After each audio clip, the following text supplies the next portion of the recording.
Annette Murphy is the Director of Home Care and Care Management at Spring Point and a Fellow of the Academy of ALCA. With over 30 years in healthcare, she's a licensed clinical social worker, certified dementia practitioner, and national leader in advancing compassionate, ethical care for older adults and their family. So I'm really glad to hear people like this exist, because somebody keeps telling me I'm getting older. So at some point I might actually need somebody like you. And I like the fact that it's compassionate and ethical. That's kind of what I'm looking for. So even though I may not have earned it, I'm still looking for it. So, good to hear. We all need it. We're all aging. Yes. Yeah. So welcome to the show, Annette. I know you do a lot of really interesting stuff. So give us a little bit of an idea, like, home care is huge. It's growing, obviously. I'm a baby boomer, and you're the tail end of the whole thing. But we're a big group of people, and apparently we do get older, and we do need services. And this whole industry, I remember, 20, 30 years ago, it was a totally different industry, right? Yes. Now, every time I turn around, they're building a new facility, a new this, a new that, a new feature. So tell us a little bit about what's been happening in the industry and like how you guys kind of fit into that, your little niche, as far as what you're doing. Because I know there's a lot of different segments. Exactly. That's a big question to answer in all my years. So I've always been in healthcare, so I've seen all those trends. There are a lot of changes. But just to speak to a little bit more in my domain of home care and in Spring Point, Spring Point's a large nonprofit, started 100 years ago, Presbyterian Homes in Princeton area. But our company has a large portfolio, so that benefits my team, even though I do just the home care and the aging life care advising, because we have life plan communities, which if you're familiar with those, that is every level of care on one campus. So you can move in and live in a cottage, which is about the size of my house, all the way into a secure unit for memory care. So every level of care on one campus. Also freestanding assisted living. The biggest division really for us is our affordable housing, because we are a nonprofit that also gives back through our foundation. Many of us give money out of our paychecks as well, and our Live Well, that helps lower income seniors. So it's not just the one end of the spectrum of the luxury communities. Like you said, you drive around, you see new places popping up. It is also those quiet communities that you don't see as flashy, that are out front, that are really serving the seniors at the other end of the financial spectrum as well. Okay. So this is a huge issue. I know that I talk about this all the time with wealth managers. Two things that we as wealth managers supposed to talk about. One is long-term care, and the other is like umbrella insurance, or like catastrophic coverage for liability purposes.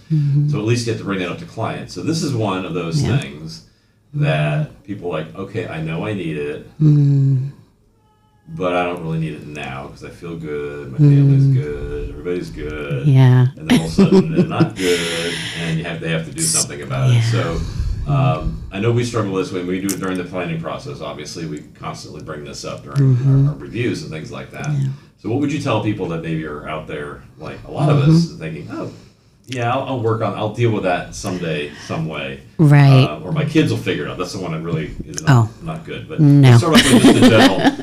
That's what happened. So let's start off with just the general, the people that really should be planning and not waiting until they're ready to literally sign up for Medicare. Right. Maybe a little sooner, at least think about these things. Because there are so many options, and I don't think people realize they don't you realize. can do this a lot of different ways. Yes. And you really have to fit whatever the options are with what you prefer, because we all have different preferences while we're living. Right? Some of us live in apartments, some of us live in big farms, right? Yeah. So we all have different needs and wants. Same thing when we get older. Yeah, and it's not static. It often changes as we revisit it. But I think what you do and what we do overlap a lot. We work with a lot of financial advisors, attorneys. We're more that hub. Some people say we're that quarterback in care, or as my coffee cup says, that I have bought for all my team members, we're the chaos coordinators. We try to bring calm and prevent other crises, and one of those that you're speaking of is that financial crises. Right. Because as I often will say to folks, I say I'm not an alarmist, but I'm a social worker, so I see it when it goes wrong. Right. And I've learned a lot of life lessons because of seeing what other, like you said, they come in and say, I'll let my kids worry about it, or they come in my office and say, well, we're in this middle of this health crisis, what do we do about long-term care? Right. There are things like that you have to plan early, because you can't get it when you're already sick or in that crisis.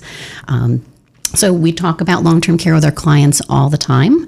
Many of our clients use their long-term care, so we review the policies and help them understand, advocate, engage to get it started, understand what their wait periods are, all of that fun stuff. But there are other options. Like you said, there are the annuity packages. That's not my domain. I just know enough to say, hey, go talk to the financial advisor about it. Otherwise, we change the whole gist of the show. But there's definitely many ways to finance or to pay for long-term care. We're from self-pay to multiple different kinds of insurance, annuity, even like reverse mortgages. It's just all kinds of ways that you could potentially pay for this stuff. So that's why I'm a big advocate for. Of course, I'm a little partial because I am one of these advisors. You need to find a team, not just one, a team of people who have different areas of expertise in these areas, so they can present you with these different potential ways of doing it, and then you as the individual consuming this can make a decision like what do you want to do. I know a very common scenario that I see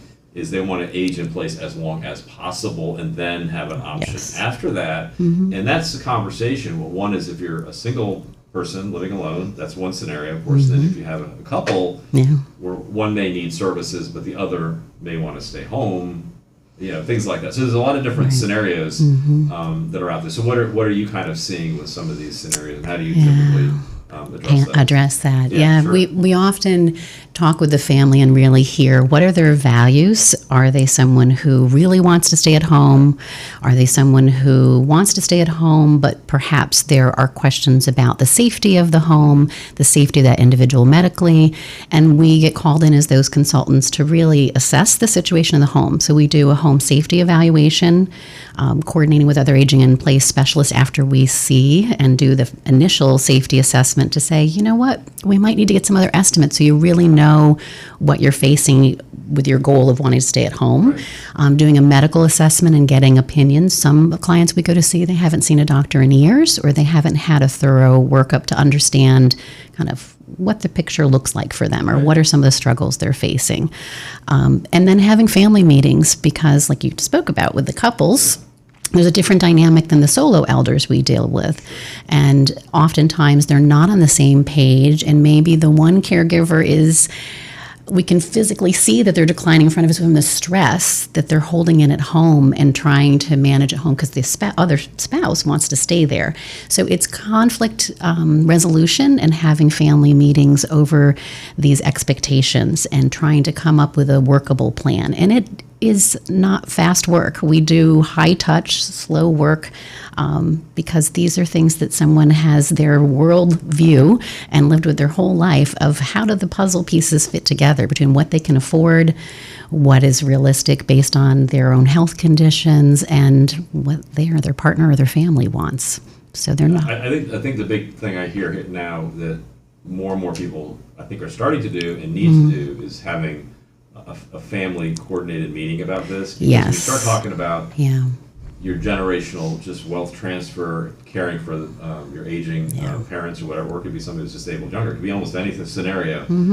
But having the conversation with multiple people in the family so they really understand, one, the wishes of those who typically, the parents or whatever the case may be, like, what do you really want to have happen? Because not everything fits into a box. So you need to, I mean, you can do all the estate planning and all the management and all the planning possible, but there's always nuances in there. So understanding where that person is coming from makes it a lot easier to make those decisions if you either with them, or in some cases you need to make it on their behalf if they're unable to make those decisions. And I think you get a better result. And I mean, one of the things I've noticed is many people are very hesitant, so what we try to do is kind of step into this a little bit at a time. Well, let's talk about this aspect. Let's talk about this aspect. And I think sometimes it's like, okay, what if you can't stay? Oh, I can stay in the house, right? But okay, well, let's just imagine for a moment a scenario. Even if you had, because all of us have been disabled for a period of time. We just got the flu, right? So you're out, you're down and out. Okay, what if this turns into a permanent thing, and you could be 45 years old, or you could be 85 years old, right? And what would you want to have happen next? Yes. And then just kind of walk through what their preferences are. And okay, I want somebody to come into the house. Great. What if now this becomes like a 24/7 scenario where all of a sudden you're spending, over $100,000 a Yeah. year just to have people come to the house to kind of help you with these things. Or maybe they're just coming in once or twice a week, cooking some meals, relieving another caregiver for you, significantly cheaper, of course. So, Yes. I think if you just have general questions about how would you want us to deal with this, Right. without making them feel threatened. I guess that's really the key. Exactly. Is just say, how would you want to have this happen? And, Right. I think sometimes it takes multiple conversations. Yeah. As right? I said, it's high touch and slow. I call it the drip method, where you can't come in and just expect in one conversation you're going to impart knowledge and information and also listening and understanding from where someone's coming from. It takes those small bites of time, really hearing where they're coming from, giving some options and education versus just telling this is what you have to do. And I think that is the big difference for true advising, just like you're saying for you do for financial and for us. There's no cookie cutter answer. And even if you've done this forever and you're only dealing with, let's say, just couples or just solo elders, whatever the small slice, it's never the same. And that's why I love what we do, because it's so dynamic and it's meaningful to give options to people instead of saying, this is what you must do. It's much more empowering.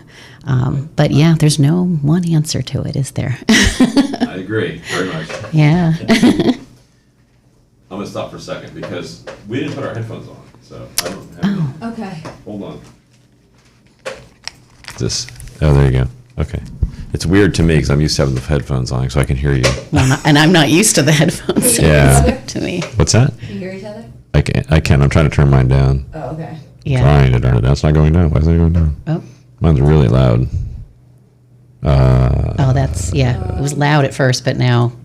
Is that better? What? I'm not on yours, am I? I'm on yours. That's what. Oh, wait. Am I? Oh, I'm on yours. Oh, yeah, you're on mine. Oh.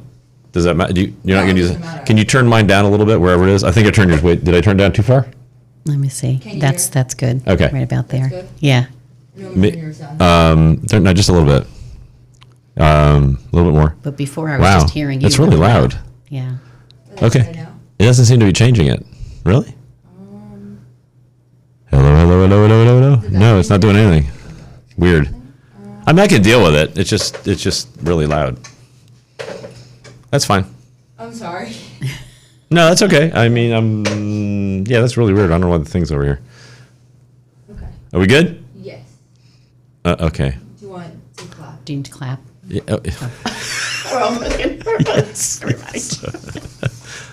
okay, we ready? Yeah. Okay. Yes. Okay, yeah, that's very interesting because no, I agree, and I look at it a little bit like it's almost like it is an educational process, and I think if people are alerted to the issues, like especially like the younger generation, like what questions to ask, I think you can find appropriate times where things come up. Yes. Kind of like when you're with young ones and you see something on TV and you use that as an excuse. Oh, that's very interesting about those characters. What if they did this or this or this or this, right? Oh, this is what I would do. I mean, you can almost like translate it by having a scenario appear. And I think a lot of times, even if a person gets ill, okay, you're down and out, you can't go to work. Hey, that's really, what would you want us to do if we had to take care of you for a while, right? Yeah. So you can kind of, teachable moments. You can turn it a little bit into think of it as an opportunity to find out what their desires are. Yes. Because we all go through a period where we're down for a period of time. Mm-hmm. And if you do that, you can say, oh, hey, if that ever happened, what would you want us to do? They go, oh, I want to stay in the house forever. I mean, that's me. Like just bury me in the backyard kind of deal, right? But I understand and I recognize that may or may not be possible. Mm-hmm.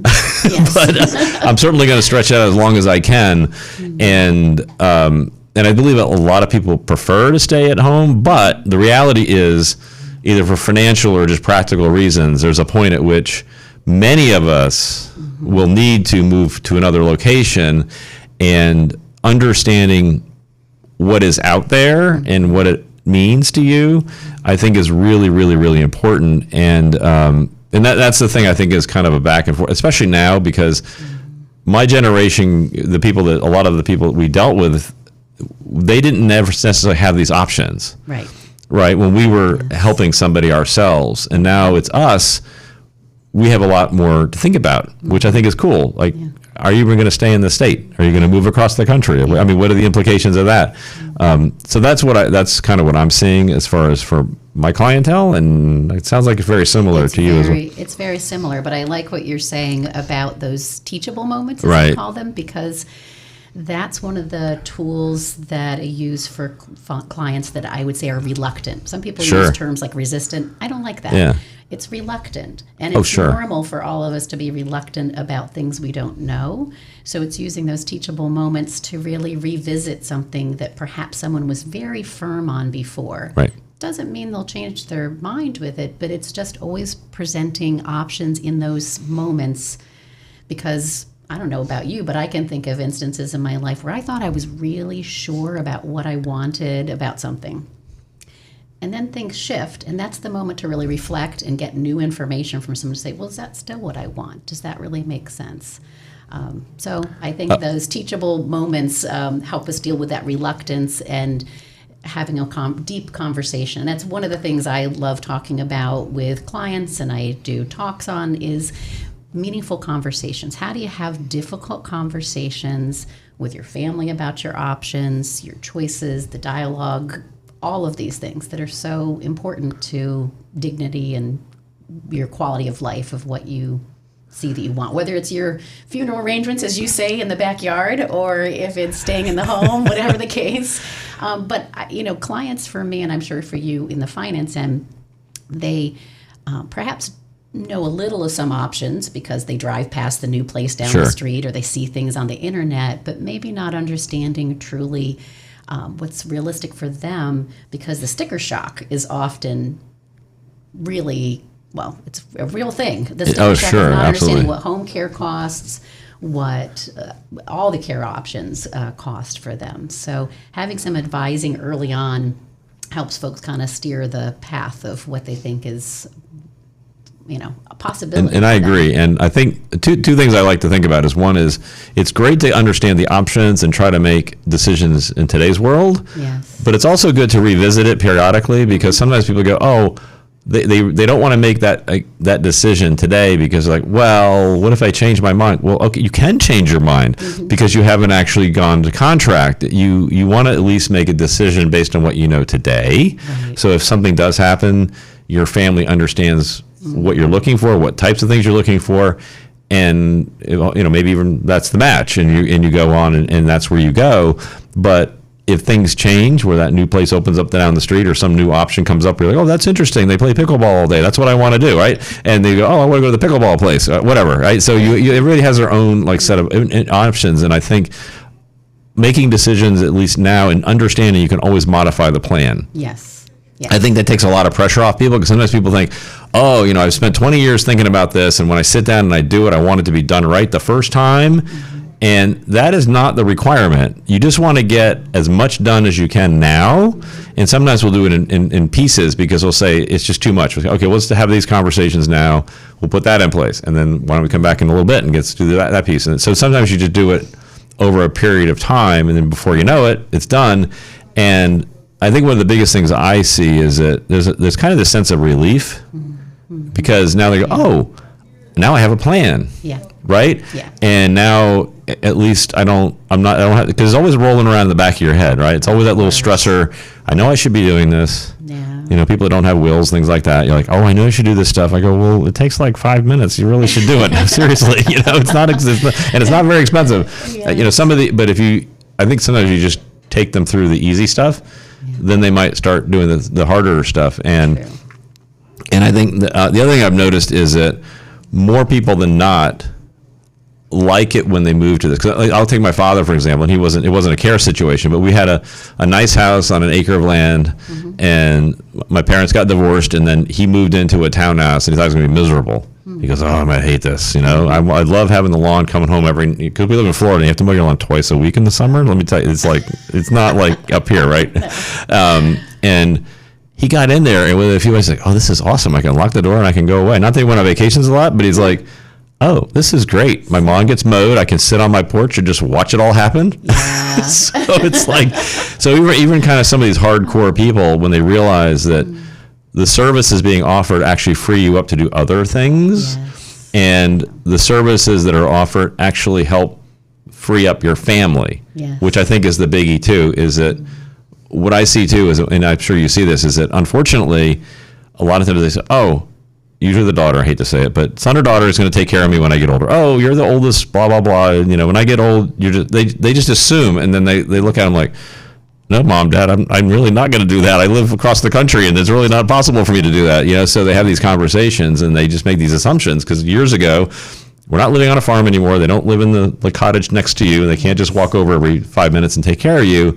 But even when that's the case, and they can take care of you, you don't want to have your family member become your caregiver, because now over a period of time that becomes a job to them. Yes. And then they just don't want to hang out with you, Right. because they're coming to like do the dishes, or they're coming to make your meal, or they're coming to change the bed, or they're coming to do these other things. And you're like, that's all well and good, but you want them to come to have a relationship with them. And that's what we often say in aging life care. We'll often say to folks, we aren't replacing you as the son or daughter in this. We're allowing you to be just the son or daughter, Yeah. instead of walking in with a task list of what you have to do and always feeling this tension that then builds between the two of them, that we take that off, where if we can set up the home care, or be the advisor, where we can manage the medical appointments, whatever it is that the family member is engaged in fully, that their identity is taken over with, that they don't have to be that medical taskmaster, so to say, or Right. the person providing the direct care. They just, allows them to go back to having that relationship. And the intention when they walk into the house is very different than Oh, if yeah. you've got a list. I know for myself, you walk Of course. in, you've got that list of things you got to do for that person, and you got this amount of time. Well, and many of these, and if you're younger, you're probably in prime, work phase. Yes. And so you have your own obligations. You might have your own kids, and you have your own obligations and your own things you need to do. And when you're older and you're retired, you're not necessarily, I think your gauge gets shifted a little, because you're like, oh, I could kind of do what I want when I want to do it, and I have a lot of time. But you forget that when you were working and you had children, you had other obligations, you didn't have a lot of extra time. So when somebody says, I'm going to fill this up with another list of things to do, then that can really wear you out. And that's a real thing. As you know, caregiver burnout is a real big problem. Even for the professionals, they need to take care of themselves. Even right? for the professionals, I've hired other care managers for myself and family members. Right. So you can't do all of it. And it Right. also reminds us that as a care manager hiring another care manager, aging life care Sure. advisor, that sometimes you need that distance. You do need that distance for someone to be objective, not emotionally involved with it, and be able to move the needle forward. We also hear things differently from someone who's not in the family, right? I would agree. Yeah. So That is true. Even different family members hear things differently, right? Yes. Right. So it is definitely good to have more than one person listening, because they're going to pick up different things, and and then I think you just end up with a better result. So so when we get so that's really awesome. So great idea. So yeah.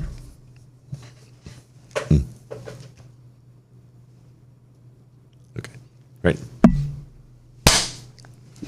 Okay, that's awesome. So all right, so now we have the conversation, and now how do people transition? So here I am at home, and now usually I have the big house. I hire the guy to come clean out my house, declutter. I love that guy, by the way. He's a friend of mine. I'm like, you come in and you take stuff out of my house? Yeah, I love them too. I'm like, well, why didn't I hear about you before? This is awesome. So how do you see that happen? Where usually people have, a little bit larger house, obviously, because they're moving maybe to one room, or even if you're moving to a small unit with maybe a couple rooms, but it's typically much smaller, so they have to get rid of things. And so how do you see that process going, and what do you see happening as they transition from being kind of on their own on the outside and then moving to the community itself? Mm-hmm. So what are some things you see that people maybe struggle with, or maybe some things people find out, oh, this is actually pretty nice?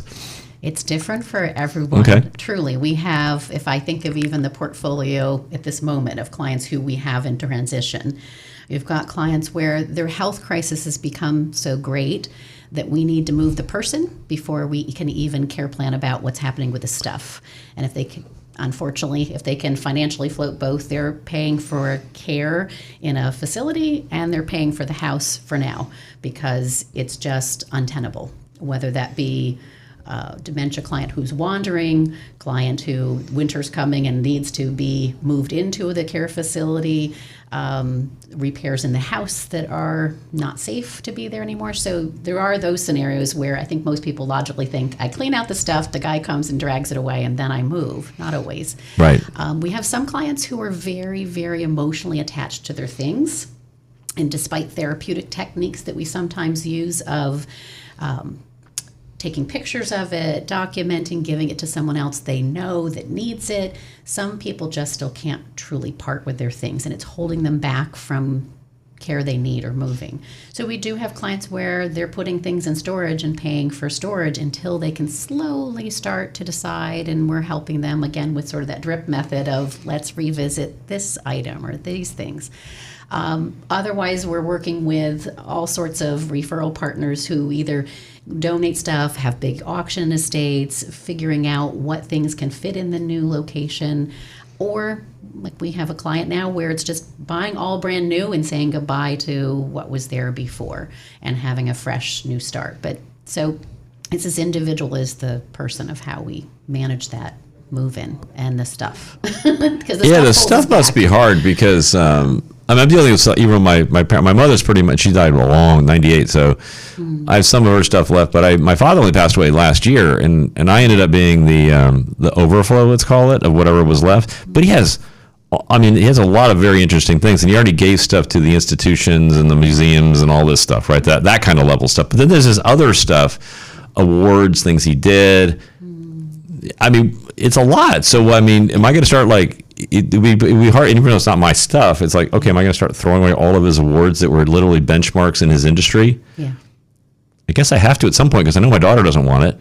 Yeah. So it's weird, right? It's kind of a weird thing where these things you really literally fight to attain, and now they become just overwhelming because over 40, 50, 60, 70, 80, 90 years, I mean, you gather a lot of things.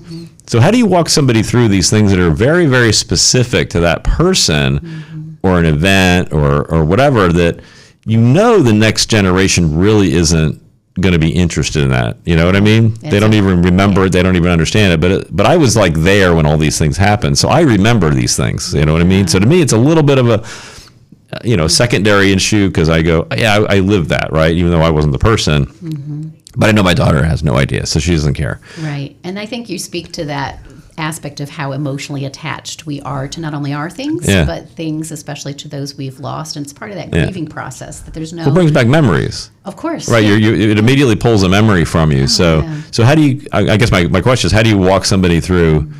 It sounded like you say, you take photos, you index it, I'll tell you, we do the same thing I do for myself. There you go. Let's do it.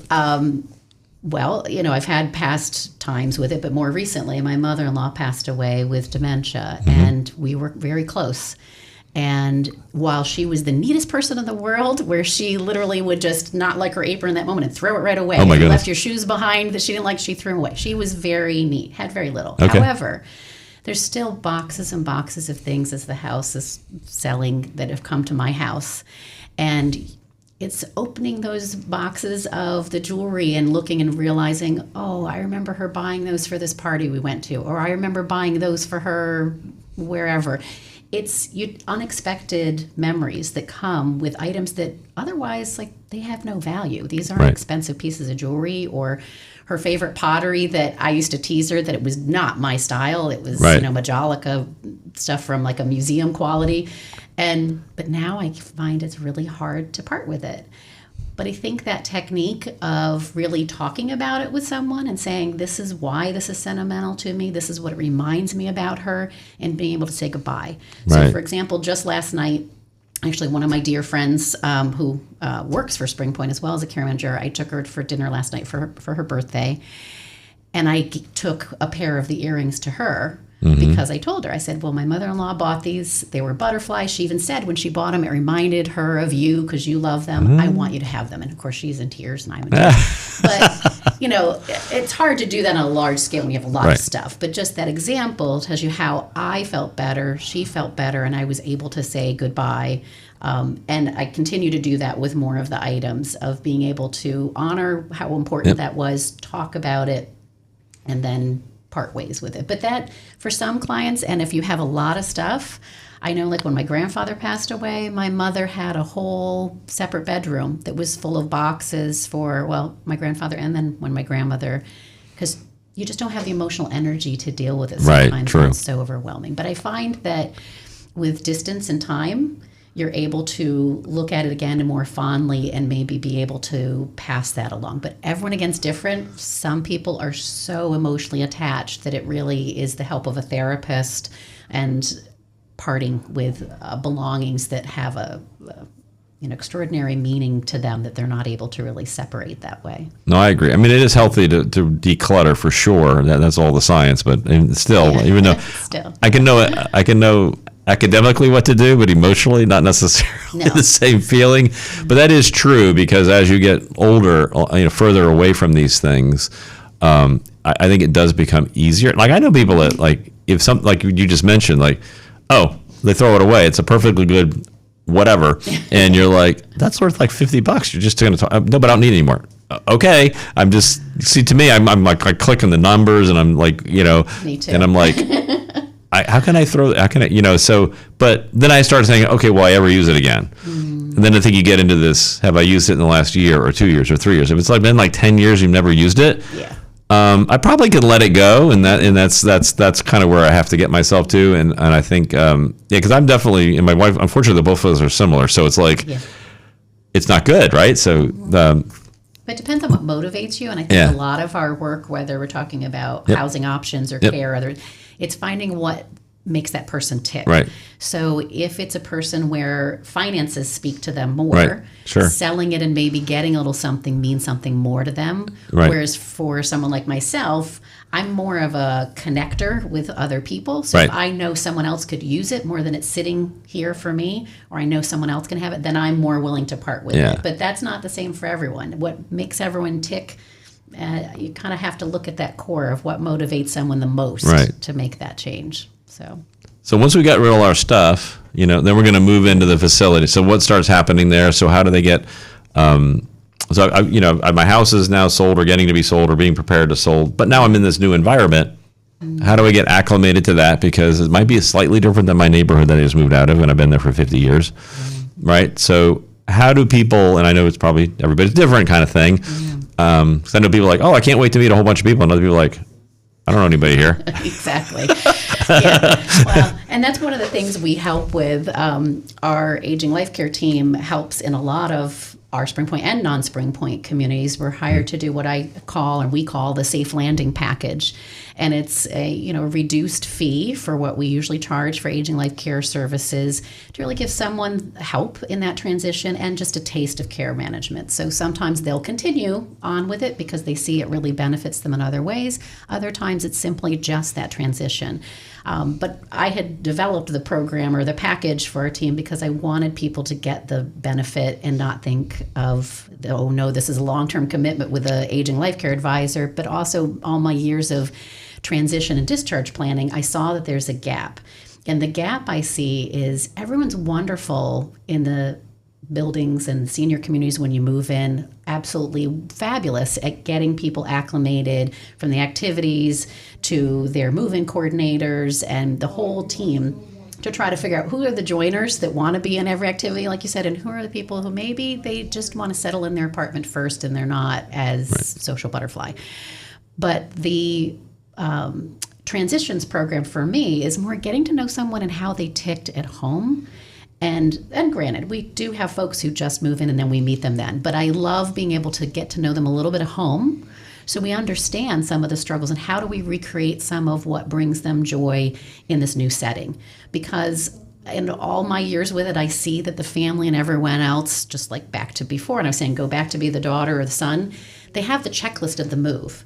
And it's stressful, and everybody's so focused on getting rid of the stuff, packing, moving, the buy-in fee, when they're going, doctor's appointments. The person who's moving gets a little lost in the shuffle. Right. And our focus is really solely on them and trying to figure out what is going to bring them joy and trying to be just there for them, not the rest of it.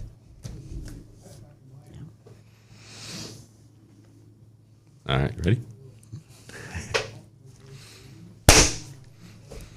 Okay, so now they're moved in and they're acclimated. So what kind of things, what should they expect? 'Cause I know you have different levels of care and explain how the whole system works. Okay, I'm in the facility, depends on where I enter. Yeah. So what are some different scenarios about actually being there, and then what might I expect through my lifetime? What kind of changes might I see or not changes? What are some different scenarios that you see? So some of the scenarios, at least for some of our aging life care and home care clients, is they often will move into independent living or assisted living. For many folks, Yeah, for the audience, explain what the difference is. yeah. I mean, I know, but Yeah, exactly. So independent is the same as you described for your dad, where you move from a big house maybe to a townhouse or an apartment, a condo.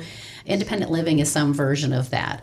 On a life plan campus, it just means that independent living condo, townhouse, house is on a campus where there are other services. So it's not as though you're in a townhouse down the street and you have to get in your car and go to the post office and the hairdresser. You can, but if you don't want to, everything is there on the campus. So that's the independent living. Assisted living level is where you still have your own apartment within the community, but it has nursing support, certified nursing aid support. So if you needed help with an occasional shower, or if you needed help with bathing or laundry, it's taken care of. And your meals are provided for you as well as the medical care. So it's that next level up for an independent living where it's supportive, but it's not as though there's someone living in with you, like in a nursing home with a roommate. You don't necessarily have 24-hour live-in aide living in there with you. Those are those basic levels of care. But where we come in for home care and the aging life care advisors is, despite the outside view, and even my own, to be honest, before I really had worked more in life plan communities, is that folks buy into that because if they needed more care, they'll move over to the nursing home, they'll move up to the assisted living, they'll move into memory care. Folks sometimes move into a community, they've lived in that new condo or apartment for 10, 15 years, longer. They again don't want to move again. So if they would like, another option for them is they may be in that apartment and hire a home health aide to come into that level, just as if they lived off campus someplace. Some of them even have live-ins that live in their apartments with them in the independent living.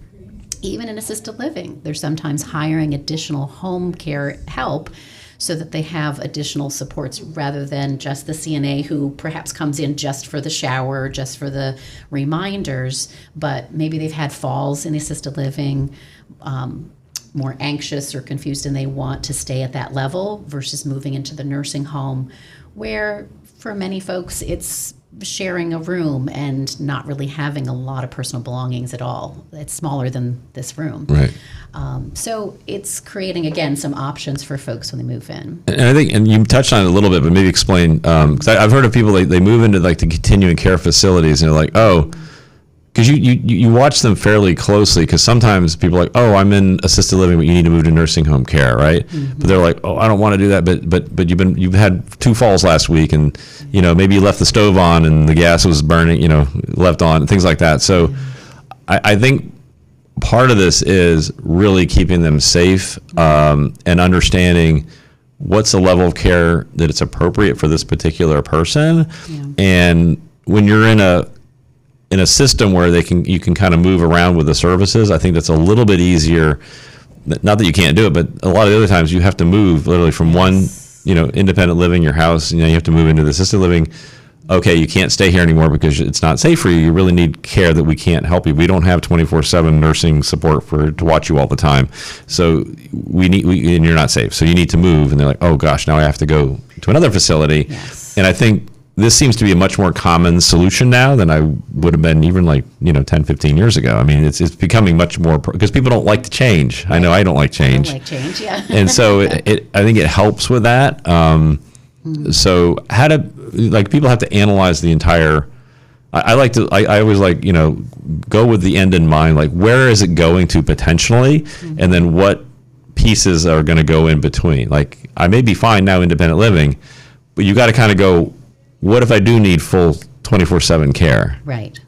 Look at that part and then work your way backwards and go, oh yeah, I like all these pieces in between. Yes. Kind of thing. Do you kind of walk them through this whole like potential, like what maybe might happen, even though I'm healthy, I can do this and I can do that. I mean, I'm the same way, so that's why I know.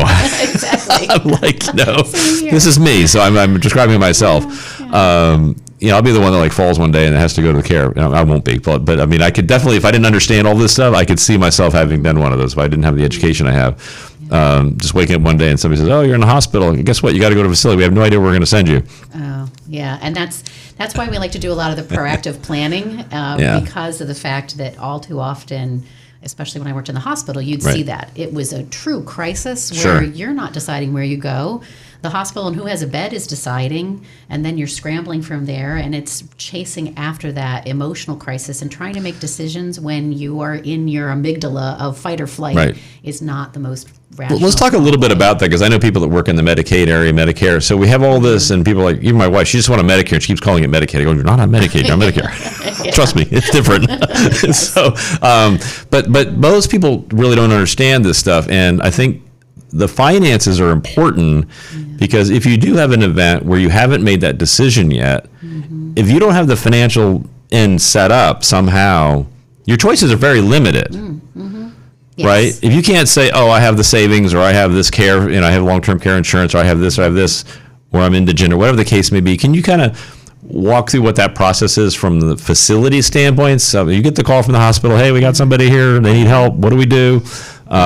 How does that work? Because it has to work for both parties, obviously. It does. So how does that work? I call it marketing of the person, right? So when you're calling as a family member or the hospital, it's what is the profile of this client that is enticing to the facility who maybe can be more selective. So the higher cost or higher quality centers can be more selective about who they're taking. So if you've got a client where they're calling and saying, I'm the family member, or I've had this, I'm the power of attorney, but they never told me anything about all this stuff. Yikes. Right? So I have no idea what their income is. I have no idea if I have to do Medicaid.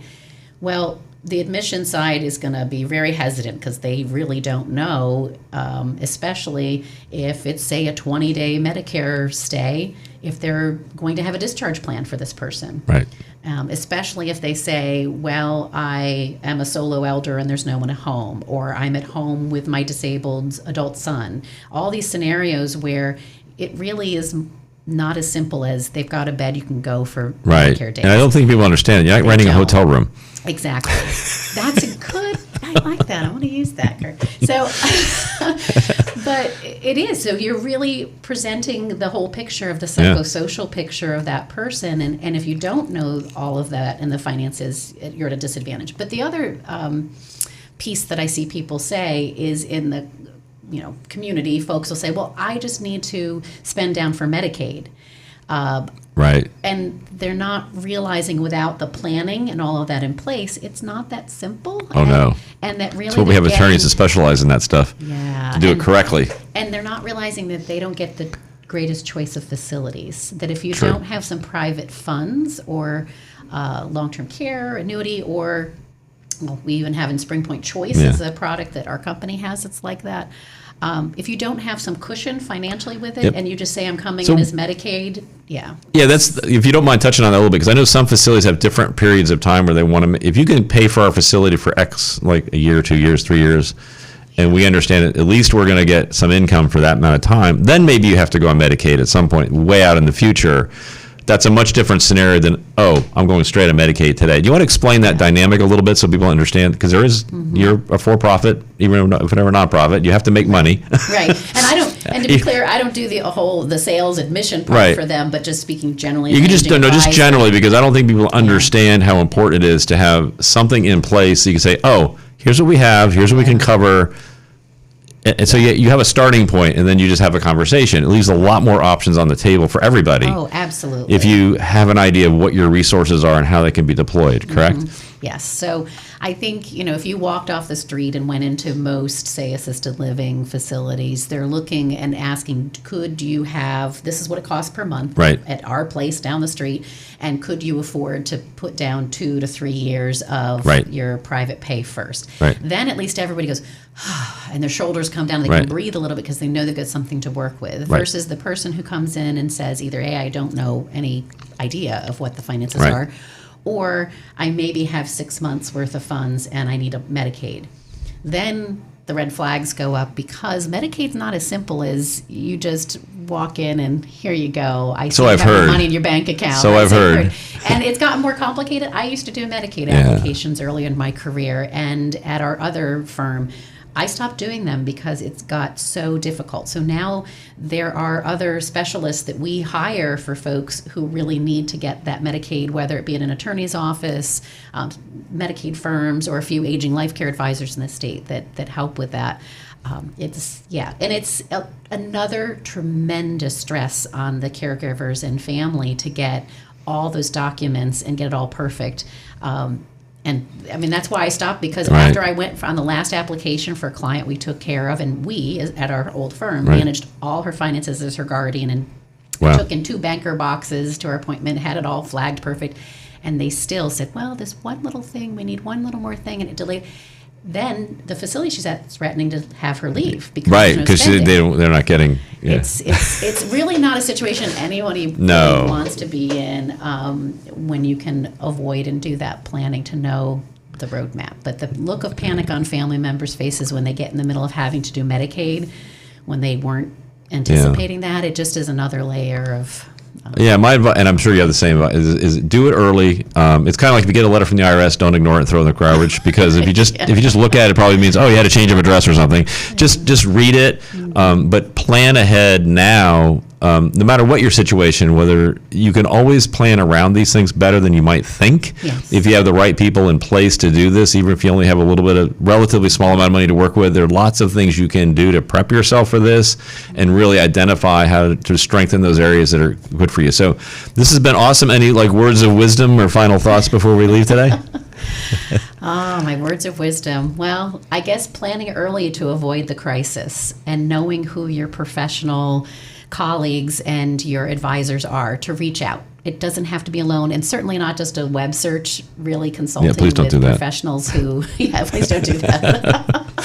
Whether it be an aging life care advisor, financial advisor, your attorney, it takes that wraparound team. Right. And I think the other takeaway is, like we both said, it's not a one and done conversation. These are really meaningful conversations that take time.